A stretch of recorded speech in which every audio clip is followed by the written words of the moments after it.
আজকে আমাদের নির্বাচন বিশাল সভাপতি সম্মানিত সভাপতি উপজেলা বিএনপি ফকির যুগ্ম আহ্বায়ক সরকার যুগ্ম আহ্বায়ক জনাব টুকু চৌধুরী, পৌর বিএনপির সভাপতি সোহেল তালুকদার, পৌর বিএনপির যুগ্ম আহ্বায়ক জনাব আলীম সহ অন্যান্য উপজেলা আগত শেখলাল উপজেলা বিএনপির সম্মানিত সভাপতি জনাব খালেদুল মাসুদ আঞ্জুমান, আরও অনেক নেতৃবৃন্দ এখানে উপস্থিত আছেন।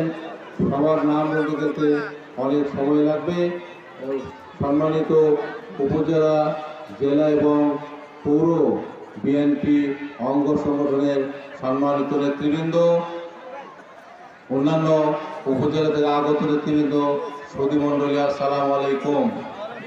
আমরা সকলে জানি আগামী 12 তারিখ অর্থাৎ বৃহস্পতিবার সেই মহেন্দ্রক্ষণ এদেশের গণতন্ত্র, আইনের শাসন, এদেশের স্বাধীনতা, সার্বভৌমত্ব, এদেশের একটি জনকল্যাণমূলক রাষ্ট্র হিসেবে প্রতিষ্ঠার সে সুযোগ আগামী 12 তারিখে আপনারা ভোট দিয়ে আপনাদের মতামত প্রতিষ্ঠা করার সেই সুযোগ এসে গেছে।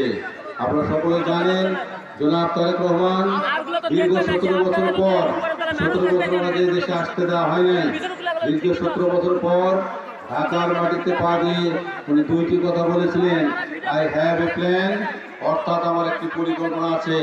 আর একটি কথা বলেছিলেন যে রসুলের আদর্শে আমি যদি নির্বাচিতে আসতে পারি এই রাষ্ট্র ব্যবস্থা পরিচালনা করবো। রসুলের আদর্শ কি? আদর্শ হচ্ছে সত্য ন্যায়, মানবতা, মানবিক মূল্যবোধ, মানুষের মমত্ববোধ, নারীর প্রতি মানুষের দায় এবং দায়িত্ব। সেই জন্য প্রথমে যে পদক্ষেপ গ্রহণ করেছেন তার মধ্যে প্রথমে হচ্ছে নারীর মর্যাদা, সম্মান এবং তার সক্ষমতা বৃদ্ধি। তিনি ঘোষণা করেছেন সকল মা বোনদের ফ্যামিলি কার্ড দেওয়া হবে এবং এই ফ্যামিলি কার্ডে ওরা 2500 টাকা, যে সকল ছাত্রীদের, মেয়েদের স্নাতকোত্তর পর্যন্ত শিক্ষা ফ্রি করে দেওয়া হবে। একইভাবে ছেলেদের গ্রাজুয়েশন পর্যন্ত শিক্ষা ফ্রি করে দেওয়া হবে।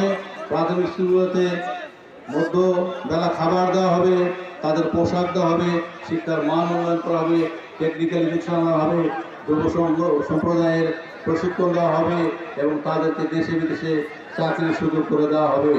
কৃষক ভাইদের 10,000 টাকা মতো কৃষির মওকুফ করা হবে সুদ সহ, এবং তাদের ভর্তুকি সহ বিভিন্ন বিষয়কে নিয়ে আসা হবে। আমাদের সবচেয়ে বড় সমস্যা কি? এখানে এটি কৃষিভিত্তিক এলাকা, এখানে আমাদের কৃষক ভাইরা আলু চাষ করেন।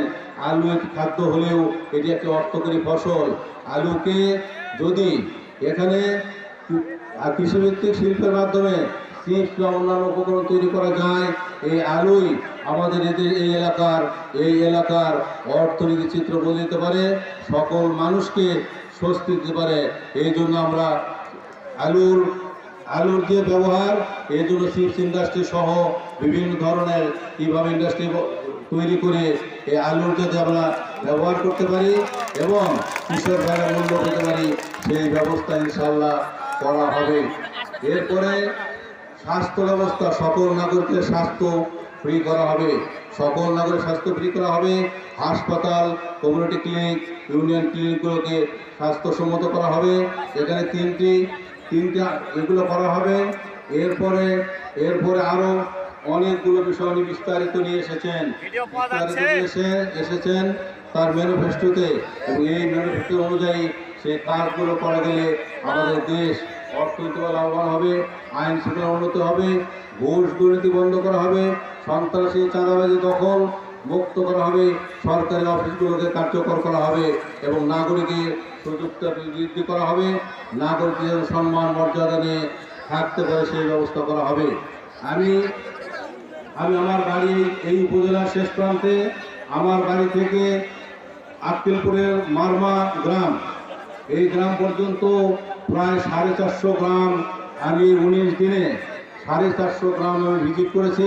প্রত্যেকটি গ্রামের রাস্তাঘাট আমি দেখেছি, প্রত্যেকটি গ্রামের চাহিদা আমি দেখেছি, প্রত্যেকটি গ্রামের অবয়ব এগুলো আমি দেখেছি। পৌরসভাগুলো আমি ভিজিট করেছি, মানুষের কাছে যাওয়ার চেষ্টা করেছি, মানুষের সমস্যাগুলো জানার চেষ্টা করেছি। এই সমস্যাগুলোকে নিজের সমস্যাগুলো মনে করে এগুলো সমাধান করার পরিকল্পনা আমি মাথার মধ্যে নিয়েছি। ইনশাআল্লাহ আমি যদি বিজয়ী হতে পারি, আপনারা যদি ভোট দেওয়ার মধ্যে বিজয়ী করেন, এই এলাকাকে একটি ইউনিক এলাকা হিসেবে প্রতিষ্ঠিত করব। আমি দীর্ঘদিন সরকারি চাকরি করেছি, সরকারি চাকরি সকল জায়গায় আমার সংযোগ আছে। যারা এখন সরকারি ঊর্ধ্বতন পর্যায়ে আছে, সচিব সহ অন্যান্য পদে, তারা প্রায় সকলে আমার জুনিয়র, অনেক আমার সাথে কাজ করেছে। তারা আমাকে সাহায্য করতে চায়, এই এলাকাকে তারা উন্নত দেখতে চায়। এইভাবে গড়ে তোলা সম্ভব হবে। আপনারা গড়ে তোলা সম্ভব হবে। এখানে সবচেয়ে বড় প্রয়োজন যেটি রাস্তাঘাট। গ্রামের রাস্তাগুলো অনেক খারাপ, বেশিরভাগ জায়গায় মোটরসাইকেল চলাচল করতে হয়, বাচ্চারা হোঁচট খায়, হেরিং বডিটের রাস্তা, তাদের হাত পা কেটে যায়, এরকম একটা পরিস্থিতি। আমি এখানে আসার পর 11 মাস আগে আমি এসেছি। আসার পর আমি দৃষ্টি দিয়েছি, এখানে প্রায় বন্ধ হয়ে যাওয়া একটি প্রকল্প আমি আমার অনুরোধে তারা চালু করেছে এবং সেই প্রকল্পে প্রায় 204টি